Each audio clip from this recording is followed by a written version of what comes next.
বাংলাদেশি তরুণদের আইটি খাতে দক্ষ হিসেবে গড়ে তুলে বিশ্বের খ্যাতনামা প্রতিষ্ঠানগুলোর সাথে যোগসূত্র তৈরির উপর গুরুত্ব দিচ্ছেন বাংলাদেশি আমেরিকান প্রযুক্তি বিশেষজ্ঞরা। এর ফলে এ খাত থেকে বাংলাদেশ বিলিয়ন ডলার অর্থ উপার্জন করতে পারবে বলে মনে করছেন তারা।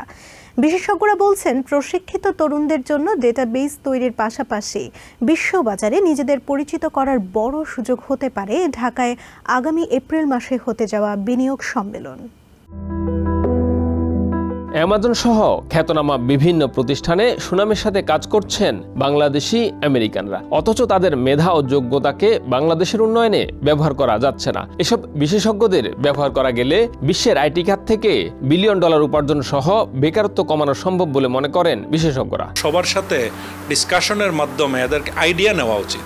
হ্যাঁ, আইডিয়া নিয়ে run down the ideas and see what is the priority. একটা বোর্ড গঠন করা উচিত ডায়াসপোরাসদের নিয়ে, এনআরবিদেরকে নিয়ে, যারা আমাদের মতো যারা আইটিতে বিভিন্ন দেশে বিভিন্ন পর্যায়ে কাজ করে। এবং বাংলাদেশে যারা ইয়াং কিড আছে, ইউনিভার্সিটি যারা আছে, তারা যদি আমেরিকার কোনো একটা প্রতিষ্ঠানে জব করার ব্যাপারে অথবা ইন্টার্ন করার ব্যাপারে যদি আগ্রহী হয়, আমরা এখান থেকে তাদেরকে প্রয়োজনে ফ্রি সার্ভিস দিব। 2045 সাল নাগাদ আইটি খাতে বিশ্বে প্রয়োজন হবে প্রায় 28 মিলিয়ন কর্মীর। বিপুল সংখ্যক শিক্ষিত বেকার জনগোষ্ঠীকে প্রশিক্ষিত করা গেলে এ বাজারে বাংলাদেশ শক্তিশালী অবস্থান তৈরি করতে পারবে বলে মনে করছেন বিশেষজ্ঞরা। ওয়ার্ল্ডের বড় বড় যে টেক জায়ান্ট আছে তাদের সঙ্গে যুক্ত হতে হলে আপনাকে অবশ্যই কিছু চ্যালেঞ্জ মোকাবেলা করতে হবে এবং সেই চ্যালেঞ্জ আপনাকে নিতে হবে। প্রথম যে চ্যালেঞ্জ সেটা হচ্ছে স্কিল ডেভেলপমেন্ট। আপনাকে অবশ্যই স্কিল ডেভেলপ করতে হবে। এটা আমাদের ম্যাক্সিমাম কমিউনিটির মানুষ জানে যে কিউএ বা কোয়ালিটি অ্যাসুরেন্স, মানে এই জায়গাতে আমাদের কিন্তু ম্যাক্সিমাম মানুষ কাজ করে আসছে সোফার, কিন্তু এটা জাস্ট একদম লাইক বিগিনিং একটা লেয়ার। টেকনিক্যাল ইউনিভার্সিটিসগুলো আছে এবং টেকনিক্যাল ইনস্টিটিউটগুলো আছে, এগুলাতে 4 months to 6 months ট্রেনিং করে এদেরকে কিন্তু জব রেডি করা যায়। গ্লোবাল মার্কেটে এদেরকে আপনার কম্পিট করার জন্য রেডি করা যায়। আগামী এপ্রিল মাসে বাংলাদেশ সরকার আয়োজন করতে যাচ্ছে বিনিয়োগ সম্মেলনের। এই সম্মেলনে যোগ দিতে পারে বিশ্বের বিভিন্ন প্রযুক্তি প্রতিষ্ঠান। যারা আইটি এন্টারপ্রেনার আছে এবং যারা স্টার্টআপ কোম্পানি আছে, তাদেরকে বিভিন্ন সুযোগ সৃষ্টি করে দেওয়া, যাতে যেন তারা বড় বড় কোম্পানির কাছে তাদের প্রজেক্টগুলি শো অফ করতে পারে। We have to present ourselves in front of Elon Musk.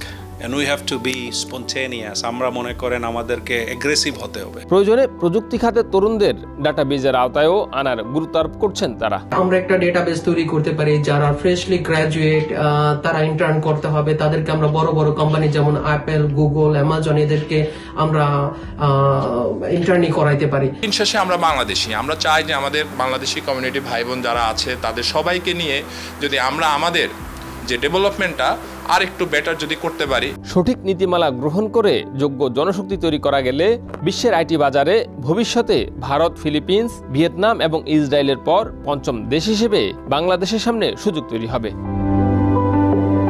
বৈশ্বিক আইটি খাতের কয়েক ট্রিলিয়ন ডলার মার্কেটকে সামনে রেখে বাংলাদেশ সরকার যদি ন্যূনতম 15% লক্ষ্যমাত্রা নির্ধারণ করে বিভিন্ন কর্মকৌশল প্রণয়নের মাধ্যমে প্রবাসীদের সংশ্লিষ্ট করে, তাহলে এটি হতে পারে বাংলাদেশের বৈদেশিক অর্থ উপার্জনের অন্যতম বড় মাধ্যম, যেখান থেকে আসতে পারে প্রতি বছর বিলিয়ন বিলিয়ন ডলার।